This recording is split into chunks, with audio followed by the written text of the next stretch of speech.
Tuning in. Thank you for deciding to watch another video on the channel. Big shout out to Axe, who's in the comment section right now. We're live on stream.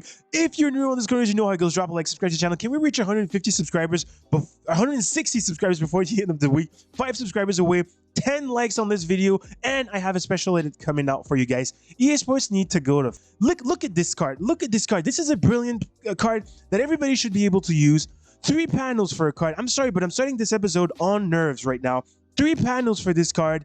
It's just ridiculous. And Axe made a beautiful joke there. 3 panels for each of his weak foot stars, you know? It makes no sense. It makes absolutely no sense. But anyways, let's start with where we start. Kulusevski is born in Stockholm, and he graduated the youth academy of Atalanta, where he did a few seasons with them.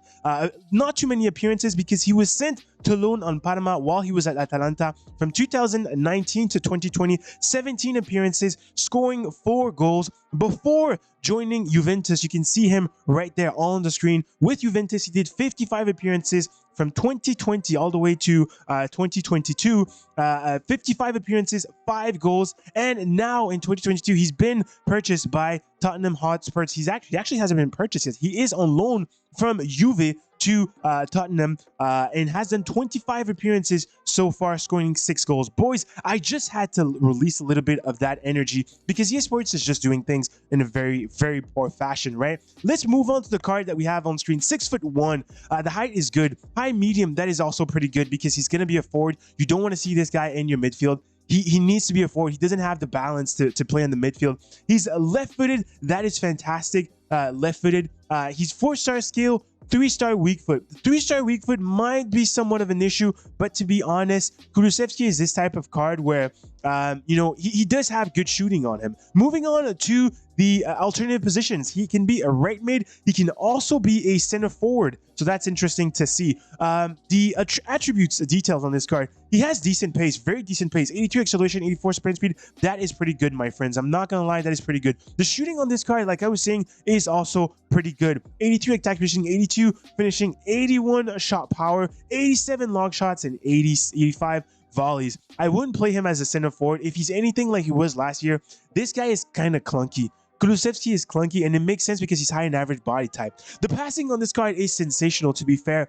86 vision, 87 short pass, 74 long pass.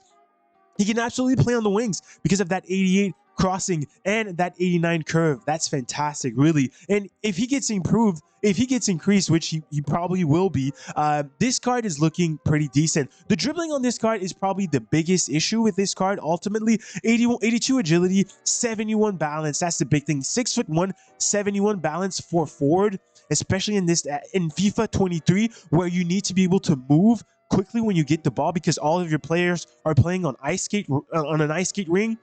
It is what it is. 83 reaction, 88 ball control.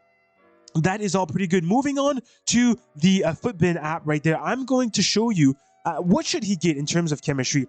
You guys know how much I love this chem style. I don't think he should get the shooting. I think he should get the engine here as well. Because look at what it does. It boosts the acceleration. It boosts the dribbling a lot more. 86 agility, 79 balance, 96 dribbling, and it boosts the pass as well. Especially because if he's on the wing, he's going to have to pass. Now, if you want to use him as somebody who's going to be a little bit more clinical, if you put a hunter, for example, and you forgot about the dribbling, you're going to suffer. You're going to suffer with that 71 balance. You really are. But the pace gets boosted a lot. The shooting gets boosted a lot, but the dribbling, high and average body type, boys, remember that. That's a big issue. Now, coming back to what we have on screen, defending is non-existent. Physicality is very good. 87 stamina, 82 strength, 71 aggression. That is pretty good, boys. The player attributes, the player traits, he only gets finesse shots, flair, and that's okay. Now, looking at the panels, this is why I was mad at the start of this episode. 86 is the first panel. Notoriety of 86. 87, you need one card that is 87 and higher rated. 442, second variation. Who's going to complete this, EA Sports? Who's going to complete this? An 85 overall for the second panel. And then you need one Premier League player, 85 overall, 4 on 2 on 2. If you had made this 2 panels, an 84 and an 85, I would understand. Giving the ability for everybody to try the card, play with the card as he evolves. Because we know that as he evolves, he is going to get a million other cards. We all know that. Then the last panel is a 3, 4, 2, 1. An 85 overall card. You need one of those. 84 overall, a Spurs player. boys, I like the card. I like the card. There's a lot of possibilities for this card to improve, but realize something, boys, is that these Rttk, by the time this guy is evolved, by the time the Champions League is where it needs to be for Tottenham, if they've gone through their stages, to have a decent card, Kulusevski is going to get other cards. That's all I have to say. That's all I have to say. It's a decent card, but EA Sports, fix your shit. Fix your shit. Make it cheaper. Allow people to play Weekend League with cards they can actually try. And it's a game. Boys, drop a like on this video, subscribe to the channel. Let me know if you appreciate this episode, and I will catch every single one of you very shortly for another video, for another review on the channel. Peace out, boys.